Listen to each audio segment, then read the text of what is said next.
And you will certainly need the heat on tonight as those temperatures are already starting to plunge. Let's take it to some of the colder spots. Here's a reading I did not get to about 10 minutes ago when the first weather hit. You could see 22 right now in Gloucester, soon to be in the upper teens. Westerly at 27, Innigrad at 27 degrees, and Newport right now at 29.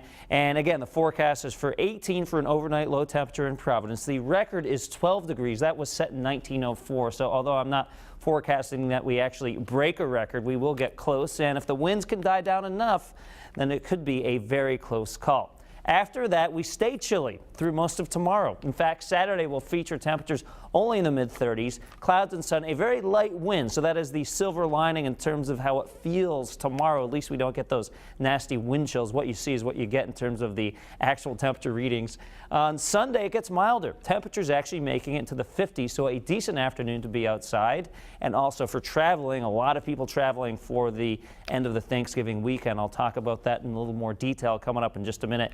And then next week, we'll see those up and down temperatures. We'll see some 50s. We'll see some 30s. I'll let you know which days these temperatures will fall coming up in just a few minutes at the conclusion of this very exciting Futurecast. Right now, you'll notice we have the clearing skies coming in from the west. Again, that's ingredient number one to get those cold temperatures. Ingredient number two would be the dying winds, and I do expect most of the winds to subside over the next several hours. And as we go into tomorrow morning, watch what happens. Even by 9 o'clock in the morning, where you might expect a little bit of a warm-up, we really don't get much. Mid-20s for the most part, 26 Smithfield, 27 Taunton. So if you're going out on that early morning walk, you're going to need to bundle up. And then into the afternoon, a mix of sun and clouds. In fact, increasing clouds as we go throughout the day. Only a few degrees above freezing for the afternoon high temperatures. 3 p.m. we're at 34. Notice how the temperatures kind of flatten out. Normally you might see a big drop as we go past sunset. However, because we'll have some slightly milder air trying to move into place, the overnight lows tomorrow night not as cold as tonight. I promised that I would talk about the travel forecast for Sunday, so here it is in detail. And I'm giving you the green light across the Northeast. It's mild, it's dry, so the airports at TF Green, New York City, and even down through D.C. should be just fine. We could see a few showers out here in western Pennsylvania, but I'm not expecting any major travel issues out here. Now, as we go into Sunday afternoon here locally, maybe you're out and about doing some shopping. More clouds and sunshine. It'll be a little breezy, certainly more breezy than Saturday with winds 10 to 15 miles an hour. But again, a decent day to be outside. On Monday, mostly cloudy skies. Look at how the mild temperatures stay in place, especially during the morning.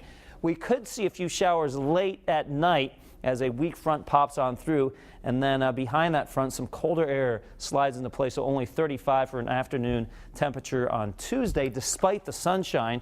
And then on Wednesday morning, keeping a close eye on that, we may be cold enough to start that precipitation out as maybe a little freezing rain, sleet or snow, but quickly changing over to plain old rain with high temperatures in the upper 40s. So at this point, I'm not expecting accumulations there.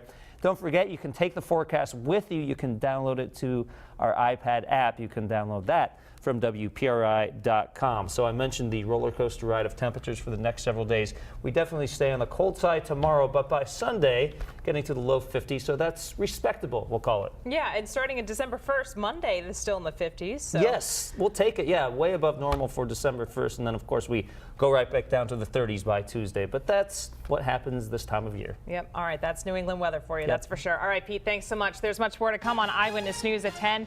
A man on